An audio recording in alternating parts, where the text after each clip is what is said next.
and Shajon, welcome to Saima. Thank you so much.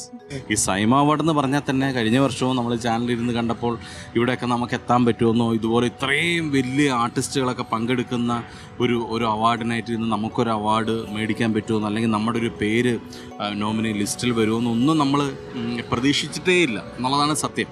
പക്ഷേ ഇതൊക്കെ ദൈവത്തിൻ്റെ ഒരു അനുഗ്രഹം. അതുകൊണ്ടൊക്കെ ഇങ്ങനെ സംഭവിച്ചെന്നാലും ദൃശ്യം എന്ന സിനിമയ്ക്ക് വേണ്ടിയിട്ടാണ് ഇപ്പം ഞാൻ നോമിനി ലിസ്റ്റിലുള്ളത്. ഒരു കാര്യമുള്ള ചില സിനിമകൾ ഹിറ്റായി കഴിഞ്ഞാൽ പുത്തൻ മണക്കാരെ പോലെ കണ്ണിൽ കണ്ണടയൊക്കെ വെച്ച് നടക്കുന്നത് ഞാൻ കേട്ടിട്ടുണ്ട്. ശരിയാണ്, അതാണോ? ഞാൻ അങ്ങനെ കൂളിംഗ് ഗ്ലാസ് ഒന്നും വെക്കാറില്ല. അല്ല, അതെനിക്കും തരും കുറച്ച് നേരത്തേക്ക്. വെച്ചോളൂ. Thank you. പവർ ഗ്ലാസ് ആണ്. എനിക്ക് കുറച്ച് പവർ ഇരിക്കട്ടെ. ഓക്കെ, നോക്കട്ടെ. ഹലോ, ഗ്ലാസിന്റെ പവർ പോയി, എന്നാലും കുഴപ്പമില്ല. ഓക്കെ. എനിക്കൊരു ക്വസ്റ്റ്യൻ ചോദിക്കാനുള്ളത്, കലാഭവൻ ഷാജോൺ ധൈര്യമുണ്ടെങ്കിൽ ഒരു ചോദ്യം ദിലീപിന്റെ അടുത്ത് ചോദിക്കണം. ഇപ്പൊ ആ ചോദ്യം ഞങ്ങൾ ദിലീപിന്റെ അടുത്ത് ചോദിക്കും. ഓക്കെ, വൺ ക്വസ്റ്റ്യൻ ചാലഞ്ച് ചോദിക്കും.